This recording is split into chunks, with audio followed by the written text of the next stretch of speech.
Assalamualaikum warahmatullahi wabarakatuh. Di sini saya Fikri Nur Azizah, NIM saya 202101010041. Saya akan menyampaikan materi pertama, yaitu tentang aspek yang mempengaruhi perkembangan peserta didik. Perkembangan manusia merupakan proses yang kompleks yang dapat dibagi menjadi 4 ranah, yaitu perkembangan fisik, intelektual yang termasuk kognitif dan bahasa, serta emosi dan sosial yang di dalamnya juga termasuk perkembangan moral. Untuk yang pertama, yaitu perkembangan fisik. Secara umum, fisik berarti bentuk atau postur atau perawakan. Jadi, pertumbuhan fisik adalah pertumbuhan struktur tubuh manusia yang terjadi sejak dalam kandungan hingga dewasa atau mencapai tingkat kematangan pertumbuhan. Yang kedua, perkembangan intelektual atau kognitif dan bahasa. Untuk poin A, atau yang pertama, yaitu perkembangan intelektual atau kognitif. Perkembangan kognitif terjadi apabila sistem syaraf yang ada pada otak manusia mengalami perkembangan sesuai dengan tugas dan tahap perkembangan yang seharusnya. Untuk poin B, perkembangan bahasa. Perkembangan bahasa merupakan kemampuan khas manusia yang paling kompleks dan mengagumkan. Untuk yang selanjutnya, yaitu perkembangan emosional. Perkembangan sosial emosional adalah proses belajar menyesuaikan diri untuk memahami keadaan serta perasaan ketika berinteraksi dengan orang-orang di lingkungannya, baik orang tua, saudara, teman sebaya dalam kehidupan sehari-hari.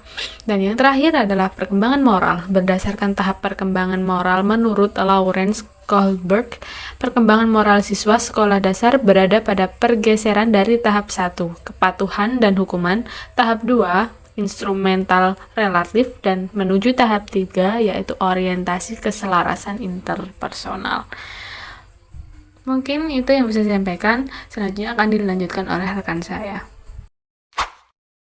Baik, perkenalkan, nama saya Rizka Nisfi Salsabila, NIM 202101010011. Di sini saya akan sedikit menjelaskan mengenai karakteristik peserta didik SMP. Masa remaja awal yang terjadi pada siswa SMP adalah suatu fase yang siswa dapat mengeluarkan emosi saat ini terjadi. Dan emosi tersebut merupakan energi yang besar, sehingga kebanyakan tidak dapat mengontrol emosi dengan baik.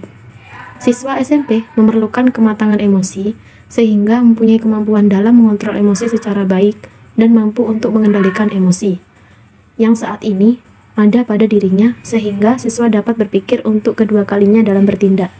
Sekian dari saya. Selanjutnya disampaikan oleh pemateri selanjutnya. Saya Nazilatul Hikmah, NIM 202101010040. Di sini saya akan meneruskan pemateri sebelumnya, yaitu bagian karakteristik peserta didik SMA. Menurut Sukintaka dalam Lanun, karakteristik anak SMA umur 16-18 tahun antara lain yang pertama, A. Psikis atau mental. 1. Banyak memikirkan dirinya sendiri. 2. Mental menjadi stabil dan matang. Yang ketiga, membutuhkan pengalaman dari segala segi. Yang B. Sosial. 1. Sadar dan peka terhadap lawan jenis. 2.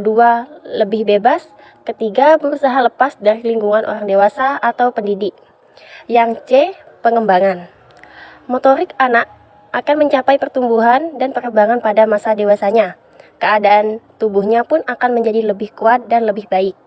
Maka kemampuan motorik dan keadaan psikisnya juga telah siap menerima latihan-latihan peningkatan keterampilan gerak menuju prestasi olahraga yang lebih. Saya Dania Safitri akan menjelaskan mengenai implikasi karakteristik peserta didik usia SMP dan SMA terhadap pembelajaran dan pendidikan.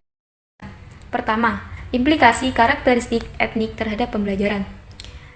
Negara Indonesia merupakan negara yang luas wilayahnya dan kaya akan etniknya. Namun berkat perkembangan alat transportasi yang semakin modern, maka seolah tidak ada batas antar daerah atau suku. Contoh implikasi dari etnik ini, pendidik dalam melakukan proses pembelajaran perlu memperhatikan jenis etnik apa saja yang terdapat dalam kelasnya. Data tentang keberagaman etnis di kelasnya menjadi informasi yang sangat berharga bagi pendidik dalam menyelenggarakan proses pembelajaran. Seorang pendidik yang menghadapi peserta didik hanya satu etnik di kelasnya tentunya tidak sesulit yang multi etnik atau terdapat banyak jenis etnik di kelas. Kedua, implikasi karakteristik kultural terhadap pembelajaran.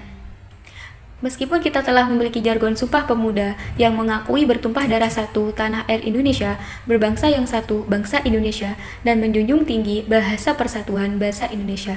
Namun, peserta didik kita sebagai anggota suatu masyarakat tentunya memiliki budaya tertentu dan sudah menjadi pendukung budaya tersebut. Implikasi dari aspek kultural dalam proses pembelajaran ini, seorang pendidik dapat menerapkan pendidikan multikultural. Pendidikan multikultural adalah proses pengembangan seluruh potensi manusia yang menghargai pluralitas dan heterogenitas sebagai konsekuensi dari keragaman budaya, etnik, suku, dan agama. Pendidikan multikultural menurut Khairul memiliki ciri-ciri, yaitu 1.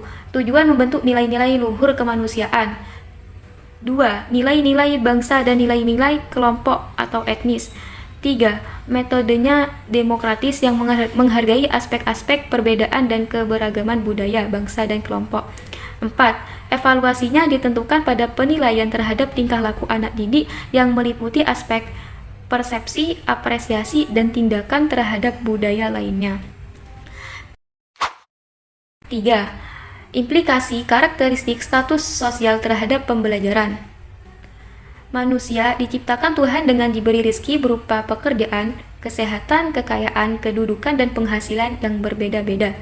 Kondisi seperti ini juga melatar belakangi peserta didik yang ada pada suatu kelas atau sekolah kita.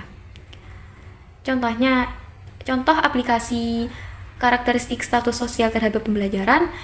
Dalam proses pembelajaran, pendidik jangan sampai membeda-bedakan atau diskriminatif dalam memberikan pelayanan kepada peserta didiknya, dan juga dalam memberikan tugas-tugas yang sekiranya mampu diselesaikan oleh semua peserta didik dengan latar belakang ekonomi sosial yang sangat beragam. 4. Implikasi karakteristik minat terhadap pembelajaran. Minat seseorang, khususnya minat belajar peserta didik, memegang peran yang sangat penting, sehingga perlu untuk terus ditumbuh kembangkan sesuai dengan minat yang dimiliki seorang peserta didik. Namun, sebagaimana kita ketahui bahwa minat belajar peserta didik tidaklah sama. Ada peserta didik yang memiliki minat belajarnya tinggi, ada yang sedang, dan bahkan ada yang rendah. Contoh implikasi dalam pembelajaran. Karakteristik minat terhadap pembelajaran ini adalah Pak Ardi, seorang pendidik dari salah satu sekolah A. Hari itu sudah disepakati membahas tema H. Pada saat melakukan proses pembelajaran, di awal pembelajaran terlebih dahulu mengemukakan tema yang akan dipelajarinya, menyampaikan tujuan pembelajaran yang diharapkan dimiliki, dan manfaat bagi peserta didik yang akan diperoleh setelah mempelajari tema H. Kemudian, untuk melihat kemampuan awal peserta didiknya, dilakukan pretest atau tes awal terlebih dahulu. Setelah tahap-tahap tersebut dilakukan, kemudian Pak Ardi melakukan tahap inti, yaitu membahas tema H melalui media permainan ular tangga yang menjadi kesukaan peserta didik tentang materi H yang telah disiapkan atau belajar melalui media permainan ular tangga. Suasana kelas tampak antusias, aktif, dan menyenangkan. Setelah materi dipahami dan waktunya sudah cukup, maka Pak Adi mengakhiri pelajaran dengan kegiatan penutup.